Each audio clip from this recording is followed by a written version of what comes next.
കോൺഗ്രസ് നേതാവ് രാഹുൽ ഗാന്ധി ബീഹാറിൽ നടത്തുന്ന വോട്ടർ അധികാർ യാത്ര അങ്ങനെ വിജയകരമായി മുന്നോട്ട് പോവുകയാണ്. 20 ജില്ലകളിലായി 1300 കിലോമീറ്റർ പിന്നിടുന്ന യാത്ര സെപ്റ്റംബർ 1-നാണ് അവസാനിക്കുന്നത്.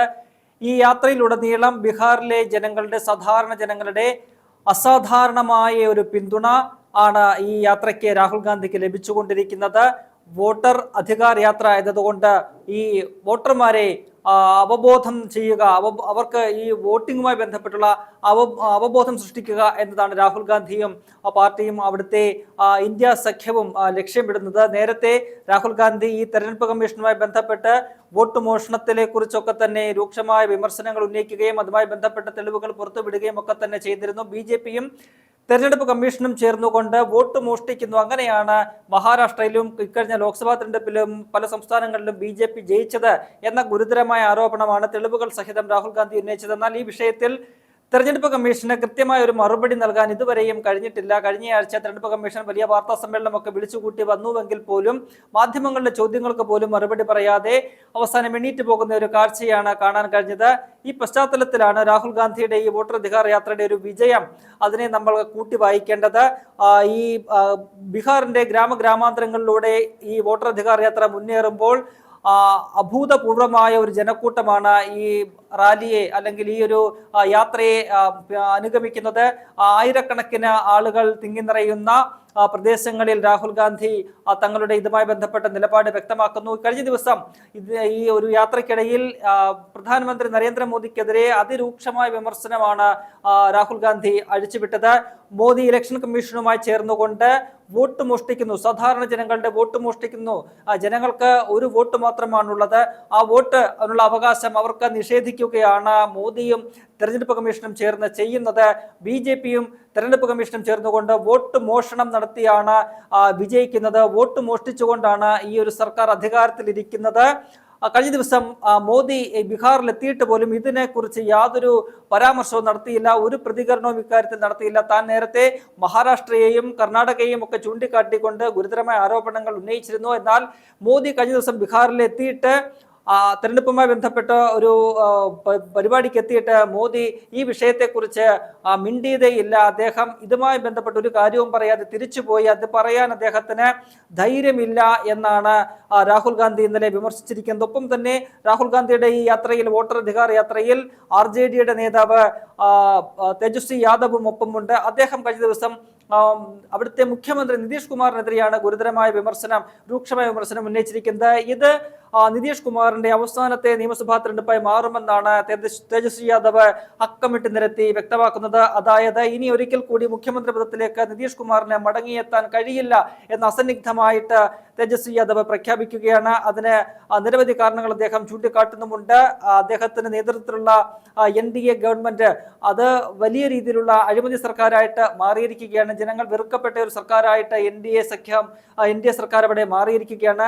നിതീഷ് കുമാറിന് ഇനി ഒരു തരത്തിലും തിരിച്ചു വരാൻ കഴിയാത്ത വിധമുള്ള ഒരു തകർച്ചയിലേക്കാണ് ഇപ്പോൾ പോകുന്നത്. വരുന്ന നിയമസഭാ തെരഞ്ഞെടുപ്പിൽ വലിയ രീതിയിലുള്ള ഒരു തോൽവി നിതീഷ് കുമാർ നേതൃത്വം നൽകുന്ന NDA സർക്കാർ നേരിടുമെന്ന് തേജസ്വി യാദവും പറയുന്നുണ്ട്. അങ്ങനെ രാഹുൽ ഗാന്ധിയും തേജസ്വി യാദവും ചേർന്നുള്ള ഈ യാത്ര മികച്ച രീതിയിൽ മുന്നോട്ട് പോകുന്നു. അതിന് അവർക്ക് ഊർജവും കിട്ടുന്നുണ്ട്. അത്തരത്തിൽ ഊർജം നൽകുന്ന വിധത്തിലുള്ള ഒരു സുപ്രീം കോടതിയുടെ വിധി ഇന്നലെ ഉണ്ടാവുകയും ചെയ്തിട്ടുണ്ട്. ഈ ബീഹാറിൽ SIR, അതായത് സ്പെഷ്യൽ ഇന്റൻസീവ് റിവിഷൻ തെരഞ്ഞെടുപ്പ് കമ്മീഷൻ നടത്തുകയും അതിനുശേഷം വന്ന കരട് വോട്ടർ പട്ടികയിൽ നിന്നും ഏതാണ്ട് 65 ലക്ഷത്തോളം വോട്ടർമാർ ഒഴിവാക്കപ്പെടുകയും ചെയ്യുന്ന ഒരു സാഹചര്യം ഉണ്ടായി. സാധാരണ ജനങ്ങൾക്ക് വോട്ട് നിഷേധിക്കുന്ന ഒരു ധിക്കാരപരമായ സമീപനമാണ് കേന്ദ്ര തെരഞ്ഞെടുപ്പ് കമ്മീഷൻ നടത്തുന്നത് എന്ന ഗുരുതരമായ വിമർശനം ഇന്ത്യ സഖ്യ പാർട്ടികളെല്ലാം തന്നെ ഒറ്റക്കെട്ടായിട്ട് ഉയർത്തിയിരുന്നു.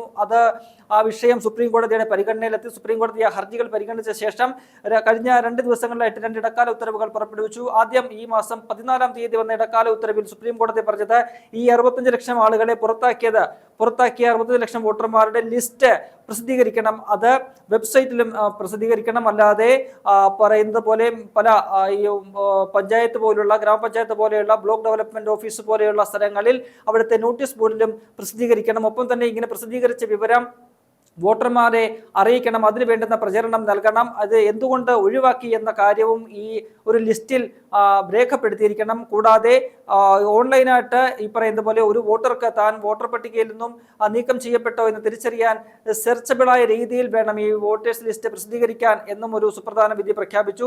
ഇന്നലെ ഒരു ഇടക്കാല ഉത്തരവ്, മറ്റൊരു ഇടക്കാല ഉത്തരവ് സുപ്രീം കോടതിയിൽ നിന്നും ഉണ്ടായിരിക്കുന്നത് ഈ പുറത്താക്കപ്പെട്ട 65 ലക്ഷം വോട്ടർമാരിൽ തിരികെ ഈ വോട്ടർ പട്ടികയിലേക്ക് ചേരാനായിട്ട് പരാതി നൽകുകയാണെങ്കിൽ അത് അപേക്ഷ പരാതി സമർപ്പിക്കാവുന്നത് ഓൺലൈനായിട്ട് സമർപ്പിക്കാമല്ലാതെ നേരിട്ട് അപേക്ഷ സമർപ്പിക്കേണ്ട ഒരു സാഹചര്യം ഇല്ല എന്ന് സുപ്രീം കോടതി ചൂണ്ടിക്കാട്ടുന്നു, സുപ്രീം കോടതി വിധിക്കുന്നു. ഒപ്പം തന്നെ ആ അപേക്ഷയ്ക്കൊപ്പം സമർപ്പിക്കുന്ന രേഖ ഹാജരാക്കേണ്ട ഒരു തെളിവായിട്ട് ഹാജരാക്കേണ്ട രേഖ അത് ആധാർ സ്വീകരിക്കണം. നേരത്തെ തെരഞ്ഞെടുപ്പ് കമ്മീഷൻ ഈ ആധാർ ഒപ്പം തന്നെ തെരഞ്ഞെടുപ്പ് കമ്മീഷൻ തന്നെ പ്രൊവൈഡ് ചെയ്യുന്ന voter ID card, ration card ഒന്നും തന്നെ അംഗീകരിക്കില്ല എന്നൊരു നിലപാട് സ്വീകരിച്ചിരുന്നു. അങ്ങനെയാണ് ഏതാണ്ട് 65 ലക്ഷത്തോളം ആളുകളെ ഈ വോട്ടർ പട്ടികയിൽ നിന്നും പുറത്താക്കുന്ന ഒരു സാഹചര്യം ഉണ്ടായത്. എന്നാൽ സുപ്രീം കോടതി ഇക്കാര്യത്തിൽ പറഞ്ഞിരിക്കുന്നത് ആധാർ കാർഡ് ഒരു തിരിച്ചറിയൽ രേഖയായിട്ട് തന്നെ കാണണം.